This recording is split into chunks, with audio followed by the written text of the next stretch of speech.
Kuya Ken nga pala guys, naalala nyo pa ba yung kwento about sa Davao Government Bank which is kwento ng lolo ko? May na-interview kaming dating kasamahan ng lolo namin na si Tito Boris na retired na rin. Maraming taon na ang lumipas ang mga pangyayaring iyon. Isa siya sa mga veteranong guwardiya ng Government Bank sa Davao na may call center sa tapat ngayon. Pero dati daw, the venue ang tapat nito, isang istrukturang kilala hindi lamang sa laki at seguridad nito, kundi pati na rin sa mga kababalaghan na bumabalot sa paligid nito. Partikular na sa Convention Hall. Comment nyo guys kung gusto nyo malaman ng ibang pangyayari sa ibang parte ng Davao Government Bank na ito. At tatanungin ko uli si Tito Boris. Sabi pa nga ni Tito Boris, di daw siya naniniwala sa mga multo dati. Pero nang dahil na experience niya ang kababalaghan sa government bank na yun, ay naniniwala na siya ngayon sa mga supernatural.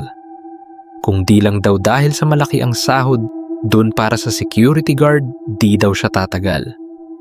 Bagong salta pa lang daw si Tito Boris noon at katulad ng lahat ng bagong gwardiya, sa convention hall siya na-assign para sa overnight shift.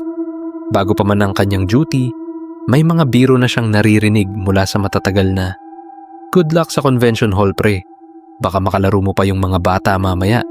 Hindi siya naniwala. Para sa kanya, trabaho lang ito. At isa pa, wala siyang hilig maniwala sa mga multo o kwentong kababalaghan.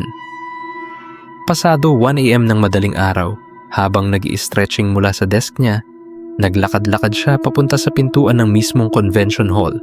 Pagkatingin niya sa loob, wala kang makikitang anuman. Pitch black, literal, tahimik. Pero may kakaibang naramdaman si Tito. Para bang may mga mata na nakamasid. Nilingon niya ang kanang sulok ng hall mula sa pintuan at doon niya nakita ang 4 na figurang bata. Hindi niya maaninag